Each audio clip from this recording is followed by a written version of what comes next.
Hello students, today I will discuss chapter 5 continuity and differentiability. Okay, and now today my topic is exercise 5.1. Okay, so students, today I will discuss question number 7, question number 9 and question number 17, okay, of exercise 5.1 and two important examples. Okay, so students, see question number 7. Okay, so question 7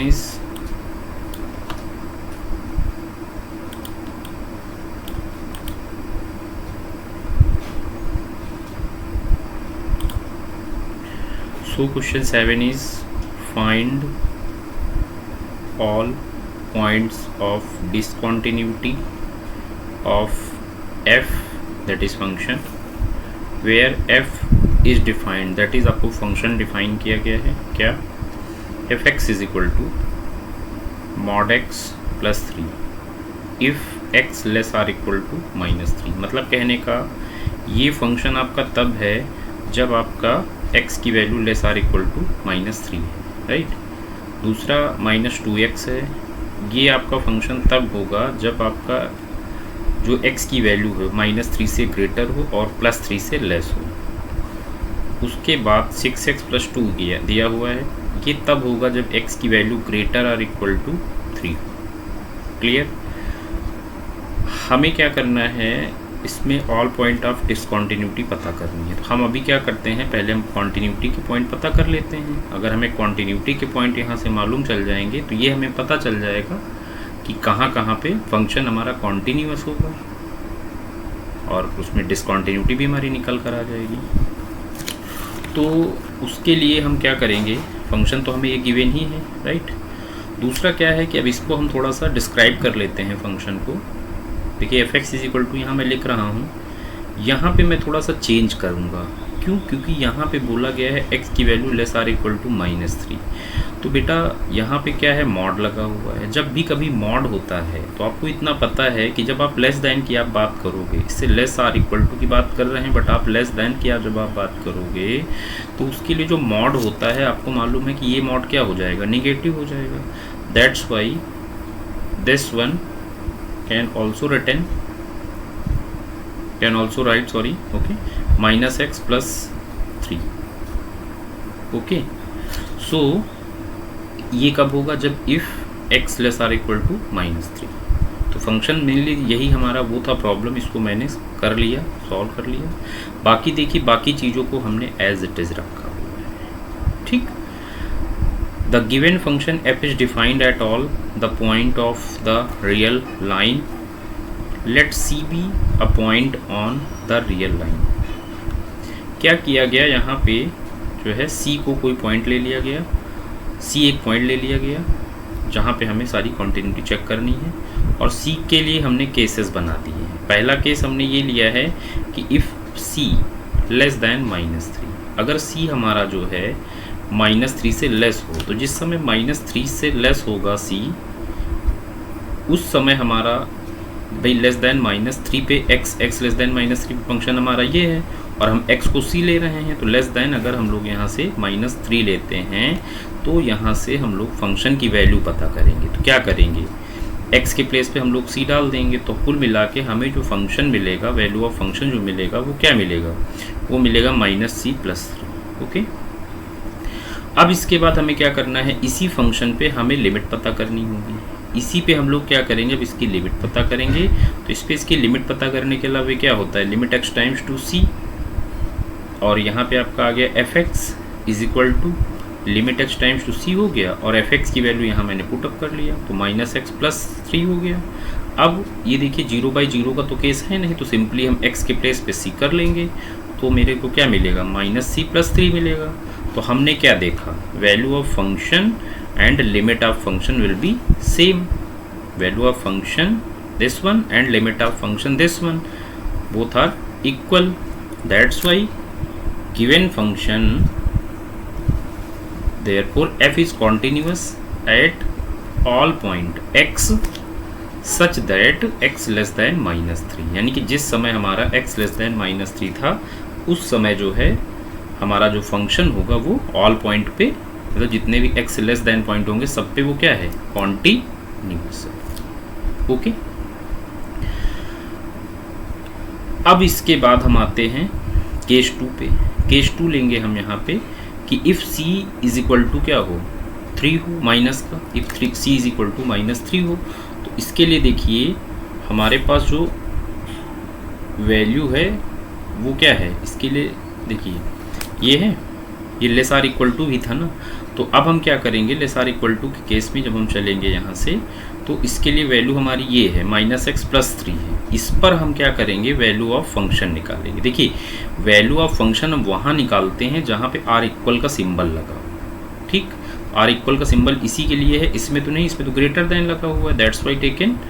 यहाँ से हम value of function पता करेंगे पहले। तो value of function निकालने के लिए जहाँ x है उसके प्लेस पे हम लोग जहाँ x है उसके प्लेस पे हम लोग क्या करेंगे, उसके प्लेस पे हम लोग जो है -3 पुट करेंगे। तो c इज इक्वल टू -3 पे आपको मिलेगा, then function of -3 is equal to -1 था पहले से, दूसरा -3 आप पुट कर रहे हैं, तो -3 प्लस आपका 3, कुल मिला के से आप सिंप्लीफाई करेंगे तो प्लस आपका हो जाएगा 6 हो जाएगा। क्लियर, ये तो फंक्शन की वैल्यू पता चल गई। दूसरी बात अब हम क्या करेंगे, अब हमारा देखिए लेस देन -3 पे फंक्शन क्या था हमारा, लेस देन -3 पे हमारा जो फंक्शन था वो -x+3 था। तो अब हम यहाँ से निकालेंगे LHL लिखेंगे तो क्या लिखेंगे, limit x times to -3 minus fx हुआ, और फिर ये हमारा limit x times to 3 minus as it is आ जाएगा, और fx की वैल्यू क्या है, -x+3। अब जो है देखिए ये 0/0 नहीं है, तो फिर हम लोग यहाँ पे x के प्लेस पे -3 पुट करेंगे, तो -3 + 3 दैट इज 6 हुआ। इसके बाद हमें जो फंक्शन गिवन है उसमें हम ये देख रहे हैं कि ये हमारा जो है लेस नहीं, अब ये ग्रेटर देन है, तो ग्रेटर देन -3 पे वैल्यू कितनी है, -2x है ना फंक्शन की। तो इसके लिए हम लोग जो है लिखेंगे limit x times to -3 plus, right, this is RHL। fx is equal to ये हो जाएगा limit x times to -3 plus, और फंक्शन की वैल्यू इसके लिए कितनी थी मैंने आपको बताया, -2x थी, तो -2x वो ले लिया। और यहाँ पे देखिए x की वैल्यू आप फिर यहाँ पुट करोगे तो -2 -3 करेंगे तो आपका प्लस का 6 मिल जाएगा। तो कुल मिला के आपने क्या देखा कि वैल्यू ऑफ फंक्शन है ना, और आपका जो है LHL RHL तीनों हमारे क्या हैं, इक्वल हैं। देयरफॉर हम ये कह सकते हैं कि जो हमारा f होगा वो कॉन्टिन्यूअस होगा at x is equal to -3 पे। इतना समझ में आ गया। अब इसके बाद हम आते हैं अगला केस लेते हैं, इफ़ जब हमारा जो है c जो है -3 और +3 के बिटवीन होगा, राइट। तो उस समय जो फंक्शन की वैल्यू हमारी है वो क्या है, उस समय हमारी जो फंक्शन की वैल्यू है वो -2x थी, तो x के प्लेस पे c डालोगे तो आपको -2c मिलेगा। ठीक है, दूसरा उस पर हम लोग लिमिट निकालते हैं उसकी, अगर लिमिट उसकी पता करेंगे तो x टाइम्स 2c पे fx लेके चलेंगे तो लिमिट x टाइम्स 2c आएगा, -2x हो गया, और यहाँ c डालते हैं तो हम क्या देखेंगे, हम यहाँ से देखेंगे ये भी हमारा -2c आ गया। तो कुल मिला करके फिर यहाँ से limit x times 2c fx और fc दोनों फिर इक्वल हैं। देयरफॉर हम ये कह सकते हैं कि f हमारा कॉन्टिन्यूअस होगा ओपन इंटरवल -3, +3 पे। ओके, इसके बाद आते हैं हम लोग if c is equal to, अगर हम लोग केस 4 में, right, if c is equal to हम लोग 3 ले लेते हैं। तो c इज इक्वल टू जब हम 3 की बात करेंगे तो सबसे पहला काम तो हम लोग यहाँ पे ये देखेंगे कि इसकी जो है वैल्यू क्या होगी, राइट। तो हम चलो ठीक है यहाँ से पहले x इज इक्वल टू 3 पे देखते हैं, +3 पे, x इज इक्वल टू +3 पे अगर देखें तो फंक्शन की वैल्यू हम लोग यहाँ निकालेंगे। ठीक, दूसरी चीज़ अभी हमारा क्या है, x लेस दैन +3 है, तो इसके लिए फंक्शन हमारा क्या हुआ, -2x हुआ। ठीक है, x लेस दैन 3 पे फंक्शन -2x है, और x greater or equal to 3 function है 6x + 2। तो आपको पता है जहाँ लेस होता है वहाँ निकलता है LHL, और जहाँ आपका ग्रेटर होता है वहाँ निकलता है RHL। ठीक है, तो अब हम लोग यहाँ से आते हैं तो x c is equal to 3 लिया, देन द LHL हम लोग लेके चल रहे हैं। LHL अगर लेके चलेंगे तो क्या लिखेंगे, limit x times to -3 minus हो जाएगा fx, और इसके लिए जो है हमारा फंक्शन क्या है, limit x times to 3 minus, और फंक्शन था -2x। अब x के प्लेस पे यहाँ पे आप फिर 3 डाल दोगे तो आपका -6 हो जाएगा। फिर अब आते हैं राइट हैंड लिमिट ले लेंगे, तो right hand limit x equal to 3 पे लेके चलेंगे तो क्या लिखेंगे, limit x times to 3 plus, और ये हमारा हो जाएगा fx। फिर इसी चीज़ को हम लोग लिखेंगे limit x times to 3 plus, और fx की वैल्यू इसके लिए मैंने आपको बताया था भाई ग्रेटर पे लेते हैं, तो ग्रेटर पे फंक्शन कितना गिवन था, 6x + 2 गिवन था।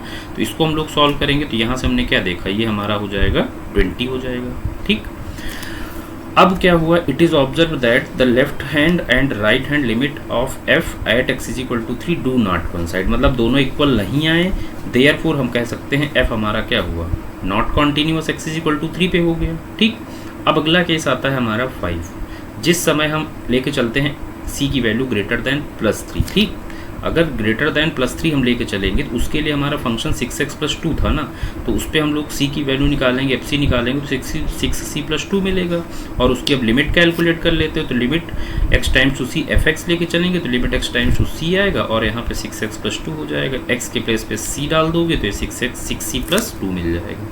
तो कुल मिला के आपने फिर देखा कि जो है लिमिट और value of function will be same, this one is limit and this one is value of function, both are equal, that's why f is continuous at all points x such that x greater than 3। तो कुल मिला के हमारा जो function है वो greater than 3 पे भी हमारा कॉन्टीन्यूस हो गया। तो कुल मिला के हमें यहाँ डिसकॉन्टिन्यूटी चेक करनी थी, तो डिसकॉन्टिन्यूटी के लिए अभी देखिए यहाँ पे हमने बताया कि RHL और LHL इक्वल नहीं है, that's why f is not continuous, that is discontinuous. तो कहने का मतलब ये हो गया x is equal to 3 is the only point of discontinuity of f। तो स्टूडेंट्स ये था हमारा सॉल्यूशन। इस तरीके की कोई प्रॉब्लम आएगी तो आप उसको इस तरीके से सिंप्लीफाई करेंगे। Okay, now see question number 9, इसमें भी पूछा गया है find all points of discontinuity of f where f is defined, ये हमें गिवन है, fx is equal to given है x upon mod of x if x less than 0 और ग्रेटर आर इक्वल टू 0 पे, x greater or equal to 0 पे value है -1, right. तो इसके लिए हमारा fx ये था ही था। देखिए दूसरी चीज़ हम आपको यहाँ बताना चाहेंगे, जो मॉड की बात आती है, तो जब मॉड की हम लोग बात करते हैं तो जिस समय x लेस देन 0 की बात करेंगे तो उस समय क्या होगा, it is known that x less than 0, then आपका जो मॉड होगा वो क्या होगा, this implies that mod of x is -x ले लिया जाएगा। दैट्स वाई गिवन फंक्शन को हम रिटर्न कर लेते हैं, तो क्या लिखेंगे उसको, fx इज इक्वल टू यहाँ से हो जाएगा x upon mod of x, और ये -1, this will be x upon -x ही हो गया, इसको कैंसिल करेंगे तो आपका -1 हो गया। ये हमारा था इफ़ x लेस देन 0, और इसके बाद यहाँ से देखेंगे तो ये हमारा है -1 if x greater or equal to 0। ठीक, अच्छा अब इसके बाद आते हैं वैल्यू ऑफ फंक्शन की। तो वैल्यू ऑफ फंक्शन जिस समय हम लोग लेके चलेंगे उस समय क्या होगा भाई, वैल्यू ऑफ फंक्शन हम लोग यहीं पे निकालेंगे। तो जिस समय हम ये लेके चलते हैं x ग्रेटर देन 0, यानी कि x इज इक्वल टू 0 पे हम अगर बात करें इसकी वैल्यू ऑफ फंक्शन की, तो वो क्या मिलेगी, -1 मिलेगी। तो function of x is equal to कितना हो गया, -1 for all x belongs to real number. अब फिर वही बात, let c be any point real number, then अब हम इसकी क्या करेंगे, यहाँ से लिमिट निकालेंगे। तो लिमिट इसकी निकालने का मतलब क्या हुआ, इसकी हम लोग यहाँ से अगर लिमिट पता करते हैं तो ये इसके लिए इसका लिमिट क्या हो जाएगा, ये हो जाएगा limit x times to c लेके चलते हैं। ठीक, x टाइम्स टू c लेके चलते हैं, fx हो गया, और limit x times to c यहाँ पर हमने ले लिया। ओके, तो ये कितना है हमारा, ये हमारा है, इसकी वैल्यू कितनी दी गई है, -1 दी गई, तो ये -1 हमारा आ जाएगा। ठीक है, तो कुल मिला करके यहाँ से हमने क्या देखा, ये भी हमारा -1 है। दूसरा वैल्यू ऑफ अगर फंक्शन हम लोग निकालते हैं, वैल्यू ऑफ फंक्शन अगर निकालेंगे, fc निकालेंगे तो भी हमारा क्या मिलेगा, -1 ही मिलेगा, राइट।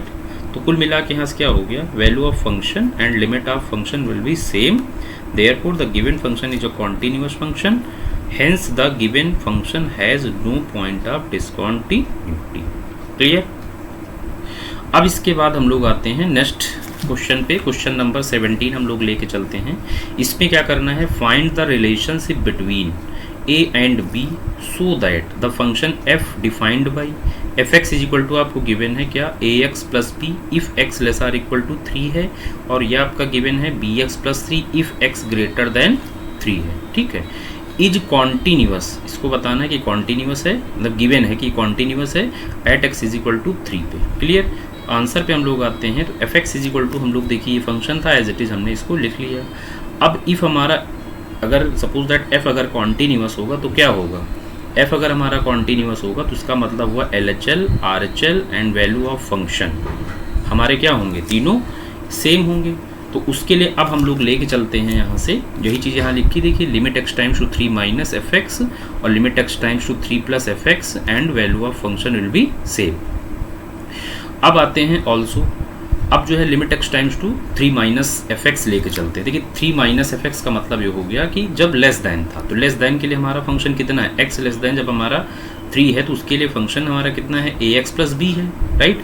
तो यहाँ पे हम लोग ए एक्स प्लस बी है, तो अब यहाँ क्या करेंगे हम लोग एफ एक्स के प्लेस पे क्या डाल देंगे, ए एक्स प्लस बी करेंगे, ठीक है।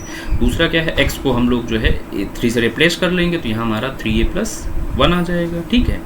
अब उसके बाद आते हैं कि देखिए x ग्रेटर देन 3 पे हमारा फंक्शन कितना है, बी एक्स प्लस 3 गिवन है, ठीक है। तो जब इस पे ग्रेटर पे हम लोग आएंगे तो यहाँ पे हम लोगों का निकलेगा एल एच एल निकलेगा, दैट इज 3 प्लस निकलेगा। F x is equal to limit x times to 3 plus आ गया और हमारा ये बी एक्स प्लस 3 हो जाएगा। अब जहाँ x है वहाँ हम लोग 3 डाल देंगे तो हमारा 3b प्लस 3 मिल जाएगा। इसके बाद आती है वैल्यू ऑफ फंक्शन की बात। तो वैल्यू ऑफ फंक्शन मैंने आपको क्या बताया, जहाँ पर आपका आर इक्वल का सिंबल लगा हो, ग्रेटर हो या फिर लेस हो, जैसे यहाँ के देखिए लेस आर इक्वल टू पे सिंबल लगा है, तो इसके लिए x इज इक्वल टू 3 के लिए फंक्शन ये होगा। तो कुल मिला के यहाँ से आप अगर फंक्शन आप 3 निकालेंगे तो आपको क्या मिलेगा, 3a प्लस 1 मिलेगा, जो कि देखिए ये यहाँ पे निकाला गया है, राइट। देयरफॉर फ्रॉम 1 इक्वेशन 1 में देखिए क्या था, L H L R H L value of function will be same, that's why 3a plus 1 is equal to 3b plus 3 is equal to 3a plus 1, right. अब हम इसमें क्या करेंगे, कोई दो रिलेशन ले लेते हैं। देखिए ये दो रिलेशन हम अगर ले लेते हैं तो 3a plus 1 is equal to 3b plus 3 हो जाएगा। तो यहाँ से हमें मिलेगा 3a plus 3a is equal to 3b और 3 माइनस 1 करोगे तो आपका 2 आ जाएगा। अब ये रिलेशन चाहिए था आपको, तो रिलेशन के लिए क्या है, a इज इक्वल टू चाहो तो आप लिख सकते हो b प्लस 2/3, तो a और b में यही हमारा रिक्वायर्ड रिलेशन हो जाएगा। Clear, okay. Now coming next question. Suppose that हमारा ये क्वेश्चन बहुत इंपॉर्टेंट है, ध्यान दीजिएगा। अक्सर ऐसा क्वेश्चन पूछते, देखिए CBSE 2010 में पूछा भी गया, इससे पहले भी कई बार आया है, बाद में भी आया, बिकॉज ये आपका पुराने उसका है प्रिंटेड, राइट। दैट्स वाई इसमें नेक्स्ट सेशन का आपका नहीं दिया है। तो देखिए क्या है, let f x is equal to आपको गिवन है, क्या गिवन है, 1 माइनस 4x अपान एक्स स्क्वायर। ये तब है जब x की वैल्यू लेस दैन 0 है, और फिर a है इफ़ कब x की वैल्यू जिस समय क्या है 0 है, और उसके बाद आपका ग्रेटर देन 0 पे भी फंक्शन डिफाइन है, under root x upon under root में 16 प्लस रूट x माइनस 4, ठीक। आपको क्या करना है, determine the value of a so that f is continuous at x is equal to 0। आपको यहाँ पे जो ये अननोन है, इस a की वैल्यू आपको बतानी है कब, जब आपका ये फंक्शन क्या हो, कॉन्टिन्यूअस हो। तो देख लीजिए ध्यान से, यहाँ पर सबसे पहली चीज़ तो लेस दैन पे फंक्शन क्या है, क्लियर। ग्रेटर दैन पे फंक्शन क्या है, क्लियर। तो जिस समय मान लीजिए x ग्रेटर दैन 0 होगा, उस समय हम फंक्शन की वैल्यू ये लेके चलेंगे, और जब ग्रेटर दैन 0 होता है तो क्या निकालते हैं, RHL निकालते हैं, राइट। तो देखिए यहाँ पे एफ एक्स हमारा ये गिवन ही था पूरा, राइट। अब लेके चल रहे हैं when x greater than 0 then RHL लिख रहे हैं। RHL हमारा क्या लिखेंगे, 0 पे लेना है तो लिखेंगे limit x times to 0 plus, और हो जाएगा हमारा fx। आगे बढ़ेंगे तो limit x times to 0 plus रहेगा, और fx की जो वैल्यू है वो क्या है, ये है। तो ये हो जाएगा under root x divided by under root 16 plus root x और माइनस का 4। अब ये जो फंक्शन है, अगर यहाँ पे आप 0 डाल देते हैं तो 0 डालने पे क्या होगा, ये आपका 0/0 का फॉर्म बन जाएगा। तो देखिए लिमिट आपने पढ़ी थी, जब आपने लिमिट पढ़ी थी तो वहाँ आपको बताया गया था कि जब भी कभी 0/0 का फॉर्म बनता है तो उसके 0/0 के फॉर्म को आपको क्या करना होगा, सॉल्व करना होगा। अच्छा, ऐसे फंक्शन को कैसे सॉल्व करते थे, इसके लिए आपको इसको रेशनलाइज करना पड़ेगा। तो इसको आप जो है मल्टीप्लाई डिवाइड करोगे किससे, अंडर रूट में 16 प्लस रूट x और प्लस 4 से।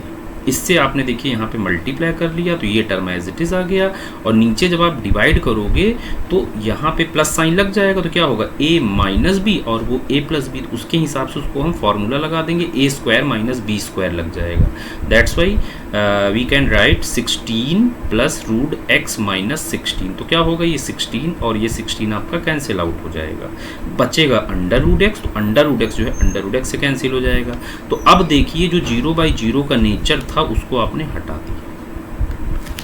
अब जब भी कभी 0/0 का नेचर हट जाता है तो हम लोग क्या करते हैं, सिंपली लिमिट पुट कर लेते हैं। अब हम x को 0 यहाँ पुट कर लेंगे, तो 0 पुट करने पे क्या होगा, यहाँ से इसकी जो वैल्यू होगी कितनी आ जाएगी भाई, 0 हो गया तो under root square root of 16 4 होता है, और 4 + 4 मिलकर आपको 8 मिल गया। ओके, अब क्या हुआ, अब इसके बाद आते हैं व्हेन x लेस दैन 0। तो देखो जिस समय लेस दैन 0 की बात थी उस समय फंक्शन क्या है, 1 माइनस में 4x² डिवाइडेड बाई x²। तो इसके लिए अब लेस दैन 0 है तो हम लोग क्या निकालेंगे, LHL निकालेंगे, और उसको क्या लिखेंगे, limit x times to 0 minus और fx आ जाएगा। फिर limit x times to 0 minus हुआ, और fx की वैल्यू कितनी है हमारे पास, 1 माइनस में cos 4x divided by x²। Clear. अब देखिए इसको सॉल्व करना है। इसको सॉल्व करने के लिए आप जो है देखिए 1 माइनस आपका ये जो फार्मूला होता है, आप चाहें तो इसमें देखिए इसमें दो तरीके हैं। यहाँ इन्होंने क्या किया है, यहाँ इन्होंने cos 4x की आइडेंटिटी यूज़ करी हुई है।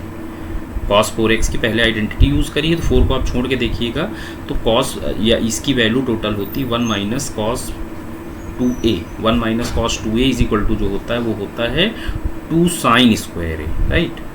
बट a यहाँ क्या लिया गया है, 2x लिया गया है। तो इसको अगर हम लोग सॉल्व करेंगे तो इस चीज़ को हम ये लिख सकते हैं 2 sin स्क्वायर 2x, ठीक, अपान x² है वो लिखा रहेगा, यानी कि इतनी चीज़ हमने लिखी। अब क्या हुआ यहाँ पे, ये 4 से मल्टीप्लाई 4 से डिवाइड किया गया। 4 से मल्टीप्लाई 4 से डिवाइड करने का कुछ लॉजिक होगा, राइट।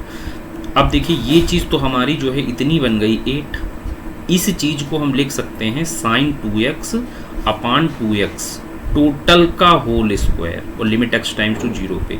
तो आपको इतना पता है कि limit x times to 0 sin x upon x होता है 1। तो उस हिसाब से भाई स्क्वायर अगर होगा तो भी उसे भी आप 1 लिख सकते हो। ये चीज़ आप समझ गए ना। यहाँ पे हमने बोला कि ये जो भी था, इस 1 माइनस cos 4x को हम लोग अगर सॉल्व करेंगे आइडेंटिटी यूज करके cos 2a की, तो हम उसको 2 sin स्क्वायर 2x लिख सकते हैं। दूसरी बात क्या हुआ, अपान x² है उसे एज इट इज रखेंगे। अब ये जो 4 आपको दिखाई दे रहा है न्यूमरेटर डिनोमिनेटर में, इसको मल्टीप्लाई डिवाइड किया गया है। अब मल्टीप्लाई डिवाइड करने से प्रॉफिट क्या हुआ, ये आपका 8 हो गया, और इस चीज़ को आप लिख सकते हो sin 2x का होल स्क्वायर, राइट, और इसे लिख सकते हो 2x का होल स्क्वायर। तो कुल मिला के इसमें दोनों में होल स्क्वायर लगा, तो इसे हम लिख सकते हैं sin 2x divided by 2x total का होल स्क्वायर, और फार्मूला होता है लिमिट में, उसकी वैल्यू 1 होती है। तो 8 इंटू आपका 1 कितना हो गया, 8 हो गया। तो क्या देखा आप, क्वेश्चन में क्या बोला गया कि क्वेश्चन में बोला गया था कि x इज इक्वल टू 0 पे हमारा जो फंक्शन है वो क्या है, कॉन्टिन्यूअस है। अगर फंक्शन कॉन्टिन्यूअस है तो क्या होगा, LHL RHL और value of function that is a सारे सेम होंगे। तो दैट इज क्या हो जाएगा, 8 इज इक्वल टू a। अब यहाँ से a की वैल्यू कितनी मिल जाएगी आपको, 8 मिल जाएगी। बहुत ध्यान से करिएगा, इंपॉर्टेंट क्वेश्चन है, ठीक है। अब देखिए लास्ट क्वेश्चन हम लेते हैं। एक ये है कि find the value of constant k so that the function f defined below is continuous at x is equal to 0, ठीक है। Where fx is equal to given है 1 minus cos 4x divided by 8x², कब, जब आपका x not equal to 0 है। दूसरा k है कब, जब x इज इक्वल टू 0 है। फॉर कॉन्टिन्यूटी हम क्या करें, इसकी लिमिट निकाल दें, वैल्यू ऑफ फंक्शन निकाल दें, ठीक है। बोला ही गया कॉन्टिन्यूअस, तो हमें यहाँ से k की वैल्यू पता चल जाएगी। For continuity limit x times 0 fx is equal to हमारा क्या होगा, फंक्शन आप 0 हो जाएगा, राइट। अब लिमिट x टाइम्स टू 0 पे हम fx की वैल्यू डालते हैं, तो 1 माइनस में cos 4x divided by 8x² हो गया, ओके, इज इक्वल टू ये हमारा क्या है, ये देखिए फंक्शन आप 0 पे k है तो उसको मैंने k ले लिया। अब क्या हुआ, फिर वही चीज़ देखिए, अब जो प्रीवियस क्वेश्चन में मैंने आपको बताया था 1 माइनस cos 4x को हम ऐसा लिख सकते हैं, राइट, आइडेंटिटी यूज़ करके। डायरेक्ट फार्मूला होता है 1 minus cos 2a is equal to 2 sin square a, okay, but ए यहाँ 2x लिया गया तो आप 2x डाल दोगे तो ये मिल गया, डिवाइडेड बाई ये आपका हो गया। देखिए यहाँ पे 2 जो होगा इससे कट जाएगा तो आपके पास बचेगा 4। ओके, 4 आ जाएगा। अब हम इस चीज़ को क्या करेंगे, यहाँ से लिख सकते हैं साइन 2x और डिवाइडेड बाई साइन 2x का होल स्क्वायर है और नीचे बचा 4x स्क्वायर, तो उसको क्या लिखोगे 2x का होल स्क्वायर, दैट इज उसे हम फाइनली लिख सकते हैं limit x times 0 sine 2x upon 2x total का होल स्क्वायर। और बेटा इसकी वैल्यू क्या होती है, 1 होती है, तो 1 स्क्वायर करोगे तो 1 ही रहेगा ना, तो कुल मिला के यहाँ से k की वैल्यू पता चल जाएगी और यही आपका सोल्यूशन हो जाएगा। अब देखिए आप एक्सरसाइज 5.1 की प्रॉब्लम जो है आप आसानी से सॉल्व कर सकते हैं। बाकी अगर आपको आगे कोई प्रॉब्लम होती है तो हम लोग जो है नेक्स्ट वीडियो में उन प्रॉब्लम्स को, उन क्वेश्चंस को डिस्कस करेंगे। Okay, thank you children's.